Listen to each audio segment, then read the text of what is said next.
Assalamualaikum warahmatullahi wabarakatuh. Perkenalkan, nama saya Rida Anjeli, NIM 2030801090, Prodi Biologi, Fakultas Sains dan Teknologi, UIN Raden Patah Palembang. Baiklah, saya di sini akan menjelaskan sedikit tentang konsep dasar biokimia. Apa sih biokimia itu?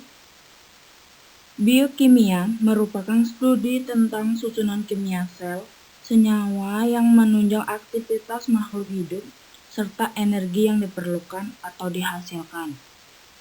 Jadi, kajian biokimia mencakup struktur kimia serta reaksi-reaksi kimia yang terjadi pada organisme hidup. Nah, itulah pengertian dari biokimia. Selanjutnya tentang ruang lingkup biokimia. Nah, yang pertama yaitu ada struktur kimia komponen-komponen sel makhluk hidup. Dan yang kedua itu ada hubungan antara fungsi biologi dengan struktur kimia.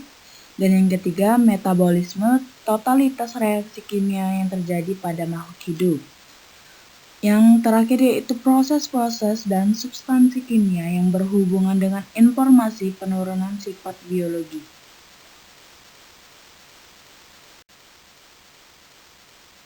Yang selanjutnya yaitu sejarah biokimia. Ada beberapa menurut para ahli bahwa sejarah biokimia ini berbeda-beda. Nah, yang pertama itu istilah biokimia itu diperkenalkan oleh Neuberg, ahli kimia dari Jerman pada tahun 1903.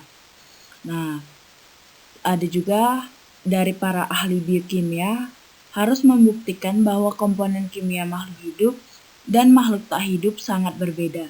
Pada abad ke-19, ada Wahler melakukan penelitian pembuktian urea di laboratorium. Dan pada abad ke-20, J.B. Sumner membuktikan enzim urea dapat dikristalkan. Pada tahun 1950-an, James D. Watson, Francis Crick, Rosalind Franklin, dan Maurice Wilkins menemukan bagaimana struktur DNA dan mencoba mencari hubungannya dengan transfer informasi genetik. Nah, ada juga pada tahun 1958, George Badel dan Edward Tatum berhasil memenangkan hadiah Nobel akibat penelitian mereka mengenai jamur yang menunjukkan bahwa satu gen memproduksi satu enzim.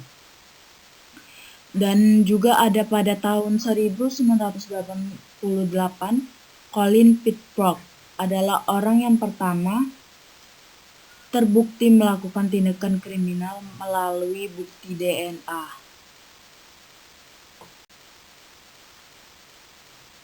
Selanjutnya tingkat organisme di dalam tubuh. Nah, di dalam tubuh ini ada tingkat organismenya, yaitu ada jaringan, organ, sistem tubuh, organisme, dan sel. Sel adalah unit yang paling kecil. Nah, jaringan itu adalah kumpulan sel yang mempunyai suatu bentuk dan struktur yang sama dengan fungsi yang berbeda.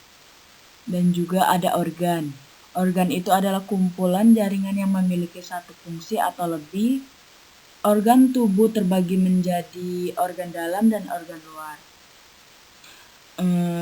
Untuk yang organ dalam itu, yang dalam tubuh contohnya jantung, ginjal, lambung, dan lambung dan usus.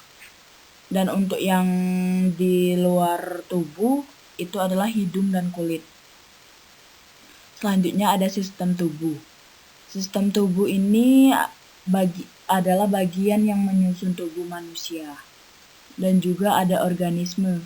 Organisme adalah tingkat organisasi kehidupan yang berupa kumpulan molekul-molekul yang saling memengaruhi sehingga berfungsi secara stabil dan memiliki sifat hidup.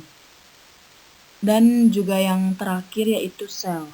Sel adalah kumpulan materi paling sederhana yang dapat hidup dan merupakan unit penyusun makhluk hidup. Yang selanjutnya ada awal kehidupan. Nah, dari kehidupan ini dimulai dari kurang lebih 3,8 miliar tahun lalu, yaitu sekitar 750 miliar tahun sesudah bumi terbentuk.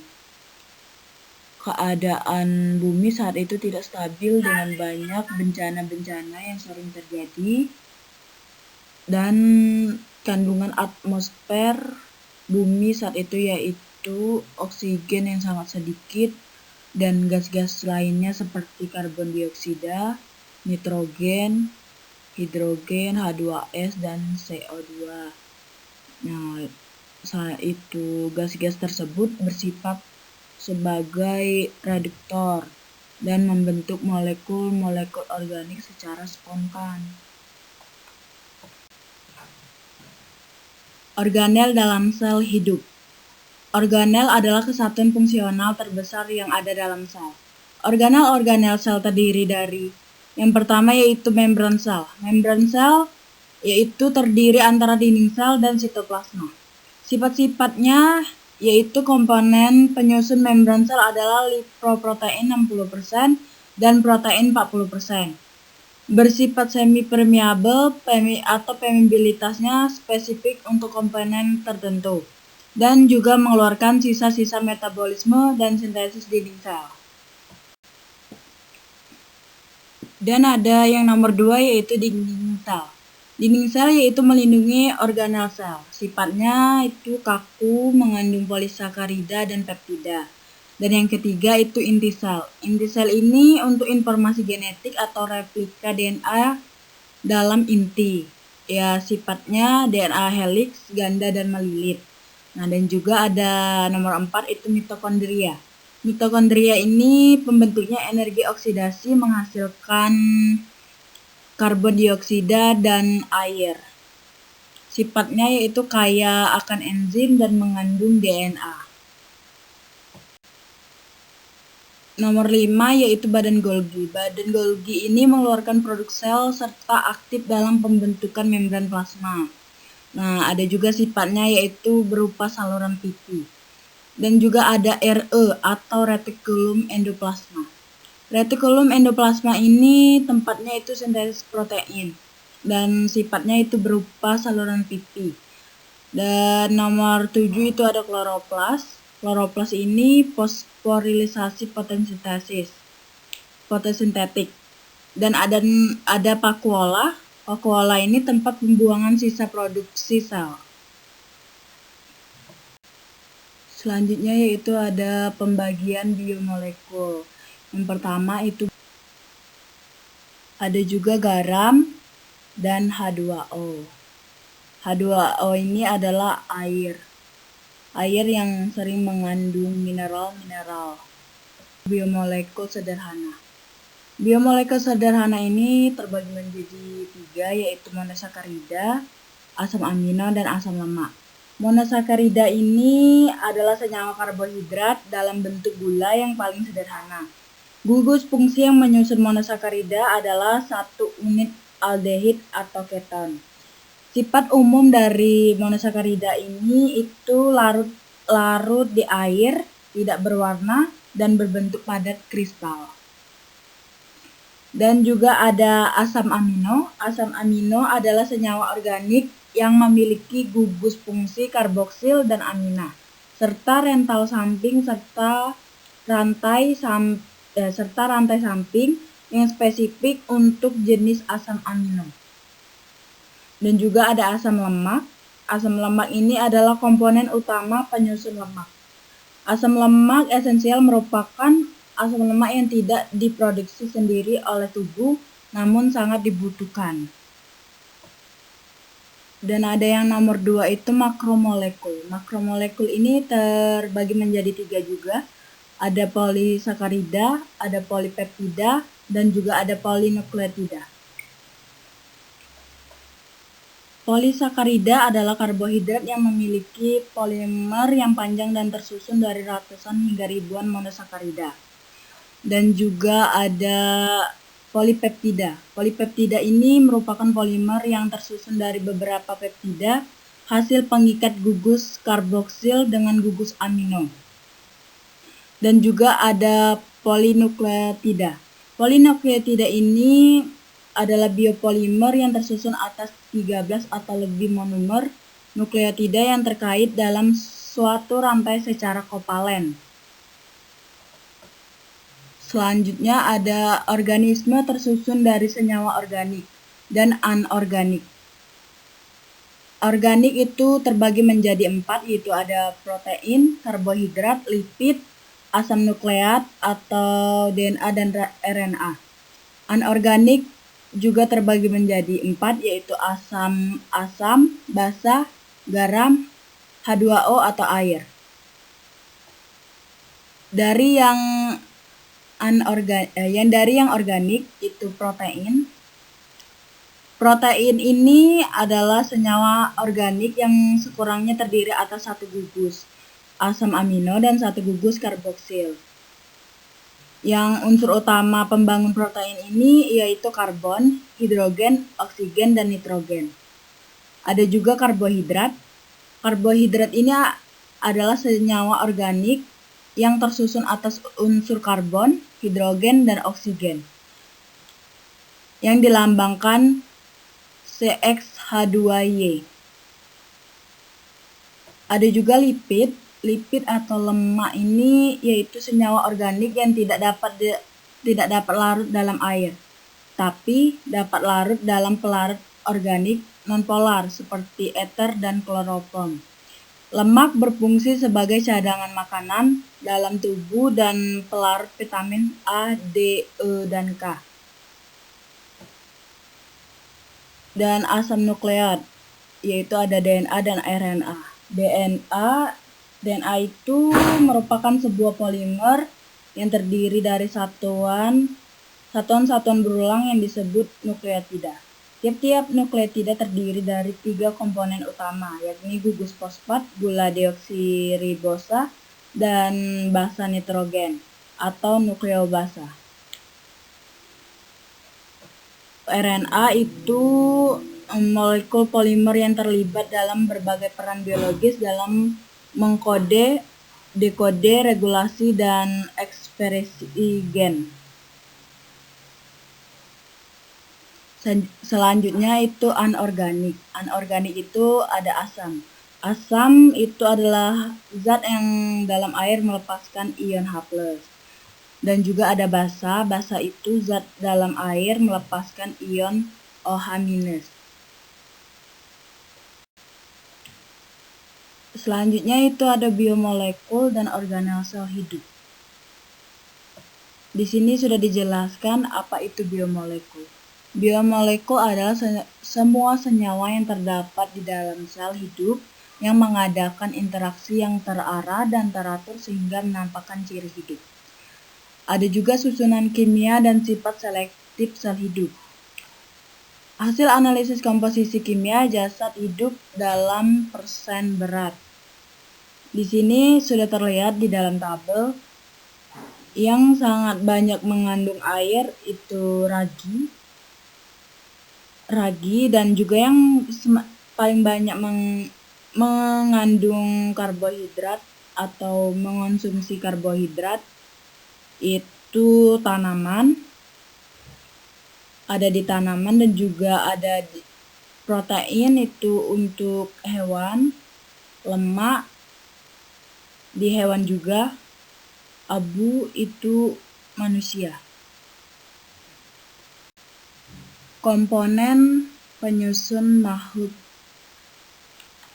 Di sini sudah terlihat bahwa yang ini tabel periodik. Tabel periodik ini sangat banyak di kehidupan.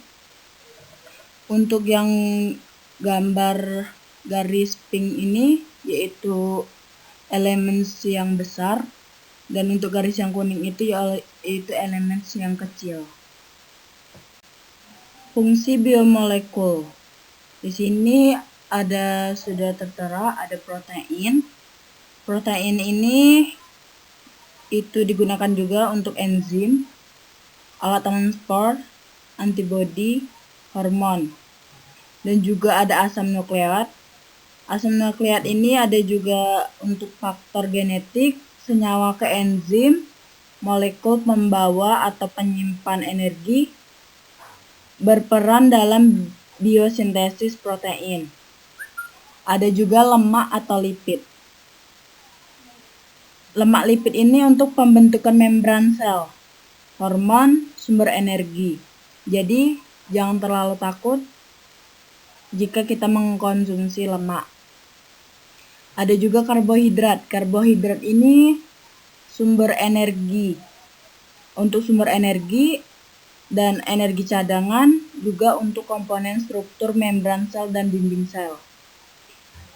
Nah, contoh dari protein ini seperti di makanan itu ikan, lemak di daging, karbohidrat itu seperti nasi, jagung. Nah, itu adalah salah satu contoh dari komponen ini. Materi selanjutnya yaitu makromolekul. Yang pertama yaitu karbohidrat. Karbohidrat ini terdiri dari makromolekul, polimer, kelas of monomer itu glukosa, dan fungsinya itu untuk simpanan tenaga penyusun sel. Nah, formula umumnya itu yaitu CH2ON, yaitu N sama dengan 3 sampai 6. Nah, ada juga monosakarida. Ini itu monosakarida, disakarida, polisakarida ini adalah golongan dari karbohidrat. Selanjutnya ada monosakarida.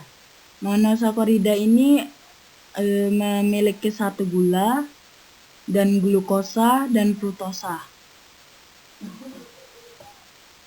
Selanjutnya disakarida. Disakarida ini memiliki 2 gula dan juga ada maltosa, sukrosa, laktosa. Ada juga di sini polisakarida. Polisakarida ini itu terdiri beberapa unit monosakarida dan juga ada patis dan juga ada selulosa. Selulosa ini merupakan senyawa organik dengan rumus N.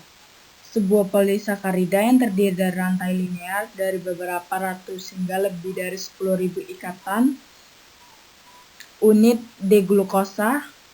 Selulosa merupakan komponen struktural utama dinding sel dari tanaman hijau, banyak untuk ganggang dan Oomycetes.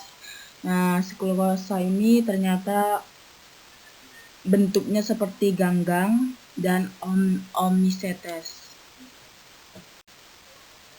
Lipid ini bersifat hidrofobik, yaitu hidro itu air dan fobia itu takut. Lipid itu terbagi menjadi 2, yaitu trigliserida dan lilin atau wakses. Nah, trigliserida gliserol ini ditambah 3 asam lemak. Monomernya itu asam lemak dan gliserol. Fungsinya itu untuk simpanan energi. Contohnya lemak, dan minyak. Ada juga lilin wakses. Lilin wakses ini monomernya itu ada asam lemak, rantai panjang alkohol. Fungsinya untuk kutikula atau daun kulit binatang sampai ke proteksi. Ada juga ini termasuk di lipid, yaitu fosfolipid. Fosfolipid ini memiliki monomer asam lemak, fosfat gliserol, dan juga fungsinya itu untuk penyusun membran sel. Oke, selanjutnya itu ada protein. Protein ini sangat penting bagi sistem biologis. As control and structural elements. As control elements ini enzymes and hormon, enzim dan hormon. Dan ada juga struktur elemen ini yaitu membran sel. sel otot, dan sebagainya. Rantai protein ini memiliki rantai panjang yaitu polipeptida. Monomernya itu ada asam amino dan juga memiliki ikatan peptida. Selanjutnya itu ada ikatan peptida. Ikatan peptida ini itu ikatan yang berbentuk ketika atom karbon pada gugus karboksil suatu molekul berbagai elektron dengan atom nitrogen pada gugus amina molekul lainnya. Ikatan peptida ini hanya terdapat pada protein. Asam nukleat ini memiliki polimer dengan monomer nukleotida. Monomer nukleotida ini memiliki satu gugus fosfat, satu gugus gula pentosa, dan satu gugus basa nitrogen. Fungsi asam nukleat ini untuk informasi genetik atau DNA, sintesis, dan juga untuk sintesis protein RNA, transfer energi atau ATP dan NADP+. Asam deoksiribonukleat. Asam deoksiribonukleat ini lebih dikenal dengan singkatan DNA. Nah, DNA ini sejenis biomolekul yang menyimpan dan menjadi instruksi-instruksi genetika setiap organisme dan banyak jenis virus. Instruksi genetika ini berperan penting dalam pertumbuhan, perkembangan dan fungsi organisme dan virus. Kebanyakan molekul DNA terdiri dari dua unting, yaitu polimer yang berpilin satu sama lainnya membentuk heliks ganda. Dua unting DNA ini dikenal sebagai polinukleotida karena keduanya terdiri dari satuan molekul yang disebut nukleotida. Nah, tiap-tiap nukleotida ini terdiri atas salah satu jenis bahan nitrogen, yaitu ada guanin itu G, adenin itu A, timina itu T, dan sitosina itu C. Gula monosakarida ini yang disebut deoksiribosa dan gugus fosfat. Dan juga RNA ini atau disebut asam ribonukleat. Ini memiliki polimer yang terlibat dalam berbagai peran biologis. Nah, dan juga dia memiliki mengkode, dekode, regulasi, dan ekspresi gen. Itu untuk RNA. Dan juga ada DNA. DNA ini adalah heliks ganda. Dia terdiri dari CGAT, yaitu sitosin, guserin, adenin, trimin. Nah, DNA ini juga sebuah polimer yang terdiri dari satuan berulang yang disebut nukleotida. Juga ada gambar di sini yaitu RNA dan DNA. Untuk yang berpilin satu itu adalah RNA. RNA ini terdiri dari CGAU, yaitu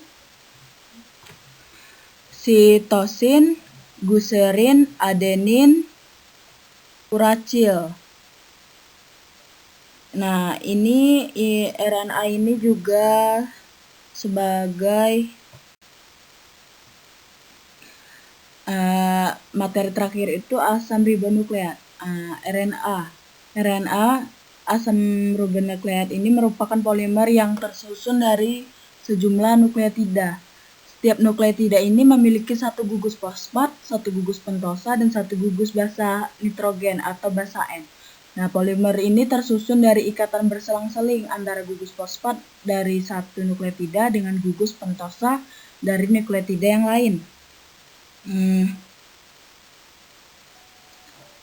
Perbedaan RNA dengan DNA ini terletak pada satu gugus hidrolisis cincin gula, yaitu sering juga ini cincin gula pentosa, sehingga dinamakan ribosa. Sedangkan gugus pentosa pada DNA ini juga disebut deoksiribosa. Basa nitrogen pada RNA sama dengan DNA kecuali basa timina pada DNA diganti dengan urasil pada RNA. Jadi tetap ada tempat pilihan adenin, guanin, sitosin, atau urasil untuk suatu nukleotida. Selain itu, bentuk konformasi RNA ini tidak berupa pilih ganda, sebagaimana DNA tetap bervariasi sesuai dengan tipe dan fungsinya.